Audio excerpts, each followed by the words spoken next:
నమస్తే, నేను మీ వసంత్. ఈరోజు తెలంగాణ రాష్ట్ర వ్యాప్తంగా జూబ్లీ హిల్స్ బైపోల్ గురించి మాట్లాడుకుంటున్నారు. దీనికి సంబంధించి కాంగ్రెస్లో చాలా పెద్ద ఎత్తున ఆశావాహులు కూడా ఉన్నారు. వీళ్ళలో ముఖ్యంగా మనం చూస్తే అజారుద్దీన్, నవీన్ యాదవ్, అలాగే విజయారెడ్డి, బంతు రామ్మోహన్, బాబా ఫసీవుద్దీన్, కార్పొరేటర్ అయిన బోరబండ కార్పొరేటర్. సో వీళ్ళ 5 పేర్లు చాలా బలంగా వినిపిస్తున్నాయి. ఇది ప్రచారంలో ఉన్నది మాత్రమే. అంటే కన్ఫామ్గా వీళ్ళకి టికెట్ ఇస్తారా ఇవ్వరా అనేది ఇంతవరకు ఎక్కడా కూడాను చెప్పింది లేదు కాంగ్రెస్ పార్టీ. అందరూ ఆశావాహులు టికెట్లు ఆశిస్తారు అని చెప్పేసి ఈవెన్ మహేష్ కుమార్ గౌడ్ కూడా మాట్లాడిన పరిస్థితి కూడా ఉంది. ప్రస్తుతానికి అభినవ్ భారత్ గ్రౌండ్లోకి వెళ్ళి సర్వే ఒకటి కండక్ట్ చేసినప్పుడు ఈ సర్వేలో కొన్ని పేర్లు వినిపించినాయి. వాళ్ళ పరిస్థితులు ఏంటి, వాళ్ళకి అనుకూలతలు ఏంటి, వ్యతిరేకతలు ఏంటి అనేది కూడా ఈరోజు మీ ముందుంచే ప్రయత్నం చేస్తున్నాను. సో తప్పకుండా వీళ్ళలో ఎవరికి టికెట్ ఇస్తే కాంగ్రెస్ గెలిచే అవకాశం ఉంది, ఎవరికి టికెట్ ఇస్తే చాలా బలమైన పోటీ ఇస్తారు, వాట్ ఈస్ వాట్ అనేది కూడా ప్రతి ఒక్కరు కూడా మీ కామెంట్ రూపంలో తెలియజేయండి. ముందుగా మనం కొన్ని పేర్లు చూద్దాం. ఈ 5 పేర్లు చూసే ప్రయత్నం చేద్దాం. వీళ్ళకి బలాబలాలు ఏంటి అనేది కూడా చూసే ప్రయత్నం చేద్దాం. కాంగ్రెస్కి కొంత గ్రౌండ్లో వ్యతిరేకత ఉన్నమాట వాస్తవం.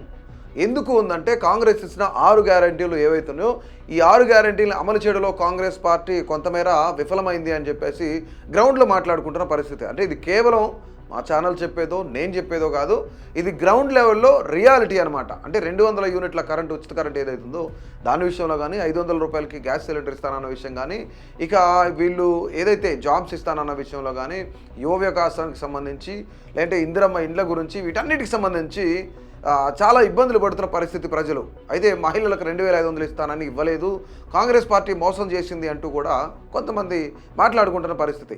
ఇక జూబ్లీ హిల్స్ నియోజకవర్గంలో ఇల్లు లేని వ్యక్తులు చాలామంది ఉన్నారు. ఎప్పుడు ఆంధ్ర సెటిలర్స్ కూడా చాలామంది ఉన్నారు. వాళ్ళందరూ కూడాను రెంటెడ్ హౌసెస్లో ఉంటున్న పరిస్థితి. సో వాళ్ళందరూ చెప్పిన మాటలే ఈరోజు మీ ముందుంచే ప్రయత్నం చేస్తున్నాను. ముందుగా మనం అజారుద్దీన్ చూసినట్లయితే అజారుద్దీన్కి సంబంధించి కొన్ని వ్యతిరేకతలు ఏంటంటే ఆయన 2009లో ఎంపీగా గెలిచిన తర్వాత పెద్దగా ప్రజల్లోకి వచ్చిన పరిస్థితి లేదు. అంటే ఎప్పుడు చూసినా ఆయన ఢిల్లీలో అక్కడక్కడ ఉండటం, రాహుల్ గాంధీతో, సోనియా గాంధీతో, వీళ్ళతో మాట్లాడడం ఇవన్నీ ఉన్నది. ఇక రాజకీయాల్లో రాజకీయ పరంగా కూడా పెద్ద ఆదరణ లభించలేదని చెప్పుకోవచ్చు. జూబ్లీ హిల్స్లో పోటీ చేసిన ప్రతిసారి ఆయన ఓడిపోయిన పరిస్థితి మనం చూసాం. ఓటమి తర్వాత ఒక్కసారన్నా కూడా ప్రజల్లోకి వచ్చారంటే వచ్చిన దాఖలాలు లేవు. గత ఎన్నికల్లో ఓటమి తర్వాత అంటే ఇప్పటికీ 1.5 year అవుతుంది. ప్రజల సమస్యలపై మాట్లాడింది లేదు, వాళ్ళ సమస్యల గురించి తెలుసుకున్నది కూడా లేదు.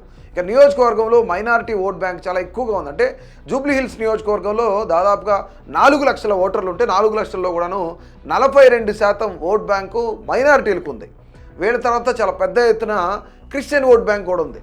కానీ మైనారిటీ వర్గానికి చెందిన అజారుద్దీన్ మైనారిటీలనే వాళ్ళల్లో ఆదరణ కోల్పోయాడని చెప్పుకోవడం కూడా ఇది గమనార్హం. ఎందుకంటే ఆయన ప్రజల్లోకి వచ్చేది లేదు. వాళ్ళ మైనారిటీ వర్గానికి సంబంధించిన వ్యక్తి కూడా కాదు. మైనారిటీ వర్గానికి సంబంధించిన వ్యక్తి అయినా సరే ఆయన వాళ్ళ ఆదరణ పొందలేని పరిస్థితిలో ఉన్నాడు. ఇక ఇతనిపైన అనేక అభియోగాలు కూడా ఉన్నాయి. మనం హెచ్సిఏకి సంబంధించి, క్రికెట్కి సంబంధించి, అసోసియేషన్కి సంబంధించి ఏవో గొడవలు, వీటన్నిటికి సంబంధించి కూడా గత ఎన్నికల్లో పార్టీ నుంచి వచ్చిన ఫండ్, ఇతని మీద మరో పెద్ద ఉపయోగం ఏంటంటే గత ఎన్నికల్లో పార్టీ నుంచి వచ్చిన ఫండ్ ఏదైతుందో ఆ ఫండ్కి సంబంధించి ఆయన కొంత ప్రజలకు ఖర్చు పెట్టకుండా ఆయన సొంత వ్యాపార లావాదేవీలకు ఖర్చు పెట్టుకున్నాడు అనే ఒక వాదన, ఇది చర్చ జరుగుతుంది గ్రౌండ్ లెవెల్లో. ఇది కేవలం నేను చెప్పే మాట కాదు, ప్రజలు అంటున్నమాట.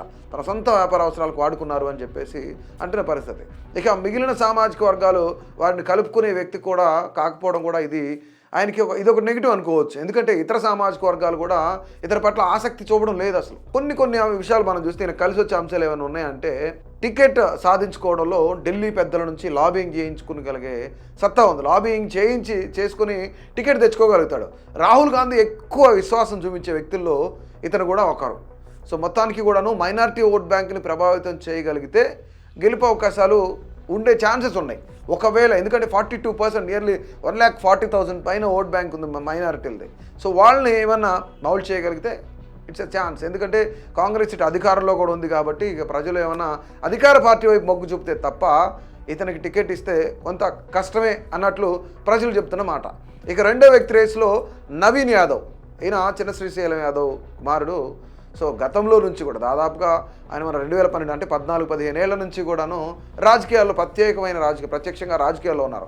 నవీన్ యాదవ్ పెద్దగా చెప్పుకోదగ్గ వ్యతిరేకత అయితే ఏం లేదు. కానీ ఒకవేళ ఇతను గెలిస్తే కొంతమంది ఆయన చుట్టుపక్కల ఉన్న వ్యక్తులు ఎవరైతే ఉన్నారో వాళ్ళు హడావుడి చేస్తారు, లేదంటే ఇంకోటి సంథింగ్ అట్లా మాట్లాడుకుంటున్న పరిస్థితి. రైట్. అంటే ఇతనికి ఇంకో అంశం ఏంటంటే షేక్పేట, బోరబండ కొన్ని ప్రాంతాలు ఏవైతున్నాయో ఆ కొన్ని ప్రాంతాల్లో పెద్దగా పరిచయం లేని వ్యక్తి అనుకోవచ్చు. పరిచయం ఉన్నప్పటికీ నియోజకవర్గం మొత్తం పరిచయం ఉన్నప్పటికీ కొంతమందికి తెలియకపోవచ్చు. రైట్, ఇతనికి కలిసి వచ్చే అంశాలు ఏంటో మనం చూసినట్లయితే ఎప్పుడు ప్రజల్లో ఉండటం ఒకటి ప్లస్ పాయింట్.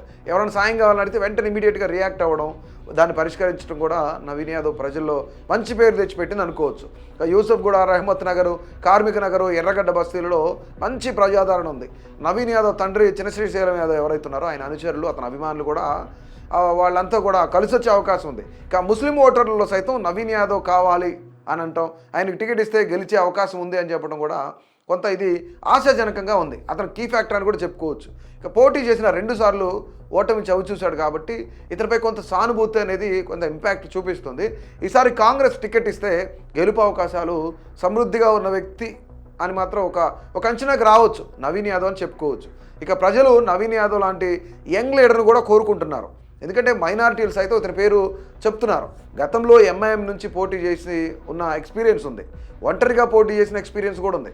ఇక అప్పుడు మంచి ఓట్ బ్యాంక్ వచ్చింది. అంటే ఒకసారి ఇండిపెండెంట్గా 19,000, ఎంఐఎం తరఫున 42,000 ఓట్ బ్యాంక్ రావడం కూడా మంచి కలిసి వచ్చే అంశం. అంటే కాంగ్రెస్ కనుక నవీన్ యాదవ్కు టికెట్ ఇస్తే యువతలో కూడా మంచి ఆదరణ ఉంది కాబట్టి పాజిటివ్ వైపు ఉండే అవకాశం కనిపిస్తుంది ఇతనికి.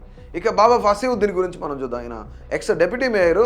కొంత వ్యతిరేక అంశాలు చూసినట్లయితే గోపీనాథ్తో కొన్ని విభేదాలు ఉండడం, ఇక ఆయనకి గోపీనాథ్ వర్గీయులు వ్యతిరేకంగా ఉండడం, పార్టీ మారినప్పుడు బీఆర్ఎస్ నుంచి ఆయన కాంగ్రెస్లోకి వచ్చినప్పుడు తోటి క్యాడర్ ఏదైతే సొంత క్యాడర్ ఏదైతే ఉందో దాన్ని అంతా కూడా కాంగ్రెస్లోకి తెచ్చుకోలేకపోవడం ఇది ఒక మైనస్గా కనిపిస్తోంది. ఇక ముఖ్యంగా ఇక్కడ మనం చూసినట్లయితే నియోజకవర్గంలో అన్ని ప్రాంతాల్లో ఇతని గురించి ఎక్కువగా తెలిసిన పరిస్థితి లేదు. కేవలం బోరబండ, షేక్పేట ప్రాంతాల్లో కొంత పరిమితం కావడం, ఆయన దురుసుగా మాట్లాడతాడు, దురుసుగా ప్రవర్తిస్తాడు, ఇతనిపై కొంత వ్యతిరేకత ఉంది అని చెప్పేసి పబ్లిక్ కూడా మాట్లాడుకునే పరిస్థితి. ఇక కలిసి వచ్చే అంశాలు బాబా ఫసీవుద్దీన్ చూసుకుంటే బోరబండలో తిరుగులేని కొంత మాస్ ఫాలోయింగ్ ఉండటం అనేది ఆ కార్పొరేషన్ ఆ డివిజన్ వరకు కలిసి వచ్చే అంశమే. ఇక షేక్పేటలో కొంత భాగం మైనార్టీ వర్గం వారు కూడా ఉన్నారు కాబట్టి బాబా వైపు మొగ్గు చూపే ఛాన్సెస్ ఉన్నాయి. ఇక గతంలో డిప్యూటీ మేయర్గా చేసి ఉండటం కూడా బీఆర్ఎస్ నుంచి ప్రస్తుతం అధికార పార్టీలోకి రావడం, డివిజన్లో దాదాపు అంటే చెప్పుకునేది ఏంటంటే దాదాపు 150-160 కోట్లు అభివృద్ధి పనులు చేశారు. సిమెంట్ రోడ్లు, డ్రైనేజీలు ఇవన్నీ కూడా. ఇక 4 బస్తీ దవాఖానాలు, పోలీస్ స్టేషన్ తీసుకురావడం, అంటే ఇవన్నీ అతని హయాంలో. అంటే అఫ్కోర్స్ అతను బీఆర్ఎస్లో ఉన్నప్పుడు ఇవన్నీ అభివృద్ధి చెందిన పరిస్థితి అయితే మనకు తెలుసు. ఇక గతంలో బోరబండలో మనం చూసినట్లయితే ఆయన రౌడీ షీటర్లు కానీ వీళ్ళు ఎవరైతే గంజాయి బ్యాచ్ ఉన్నారో వీళ్ళంతా కూడా కొంతమేర వీళ్ళని నిర్మూలించడంలో ఆయన కీలక పాత్ర పోషించాడు అని చెప్పేసి కూడా అక్కడ ఉన్న ప్రజలు చెప్తున్నారు. అతను వచ్చిన తర్వాతనే బోరబండ అభివృద్ధి అయింది అని కూడా చెప్తున్న పరిస్థితి అయితే ఉంది. ఇక మరొక వ్యక్తి మనం చూసినట్లయితే విజయారెడ్డికి ఫస్ట్ క్రైటీరియా ఏదైనా మనం మాట్లాడుకోవాలంటే పీజీఆర్ కూతురు. ప్రస్తుతం కార్పొరేటర్ పొజిషన్లో ఆమె ఉన్నారు కాబట్టి గత ఎన్నికల్లో ఖైరతాబాద్ నియోజకవర్గంలో కాంగ్రెస్ నుంచి పోటీ చేసి ఓడిపోయారు. ఖైరతాబాద్ ప్రాంతంలో మనం చూసినట్లయితే పరిచయాలు ఉన్నప్పటికీ జూబ్లీ హిల్స్లో నాయకులతో అంత సన్నిహిత సంబంధాలు అయితే లేవన్నట్లు తెలుస్తుంది మనకి. సొంత నియోజకవర్గ నాయకులతోనే కొన్ని చిన్న విభేదాలు ఉన్నాయని కూడా చర్చ జరుగుతుంది. అంటే ఆ నియోజకవర్గంలో ఉన్న ప్రజలనే ఆమె కలుపుకొని వెళ్ళలేదు. ఇక జూబ్లీ హిల్స్లో పక్క నియోజకవర్గంలో ఉన్న నాయకుల్ని ప్రజల్ని ఏ విధంగా కలుపుకెళ్తారు అని చెప్పేసి ప్రజలు అంటున్నారు. అంటే ఒక్కటే ఆమెకున్న క్వాలిఫికేషన్ ఏంటి అంటే ఒకటి పీజీఆర్ కూతురు, పీజీఆర్ ప్రజానాయకుడు, జనంలో ఉన్న వ్యక్తి కాబట్టి పీజీఆర్ పేరు వినిపిస్తోంది. సో వినిపిస్తే కనుక ఆమెకి ఏదైనా కొంత ఓట్ బ్యాంక్ ఉండే అవకాశం ఉందని చెప్తున్నారే తప్ప ఆమెకి పెద్దగా జూబ్లీ హిల్స్లో ఫాలోయింగ్ ఉన్న పరిస్థితి అయితే లేదు. ఇక చివరిగా లాస్ట్ వ్యక్తి ఎవరైతే ఉన్నారైతే బొంతు రామ్మోహన్. ఇతను ఎక్స్ డిప్యూటీ మేయర్. గత ఎన్నికల్లో బీఆర్ఎస్ పార్టీ ఉప్పల్ సీట్ ఇవ్వలేదని చెప్పేసి ఆయన కాంగ్రెస్ పార్టీలోకి వచ్చిన పరిస్థితి కూడా ఉంది. గతంలో మేయర్గా చేసిన అనుభవం ఉన్నప్పటికీ కూడా మొత్తం నియోజకవర్గాలు 14 నియోజకవర్గాలు ఏదైతే హైదరాబాద్ కానీ సికింద్రాబాద్కి సంబంధించి నాయకులందరితో 14 నియోజకవర్గాల్లో ఉన్న నాయకులందరితో సెకండ్ గ్రేడ్ లీడర్స్తో సన్నిహిత సంబంధాలు ఉన్నాయి.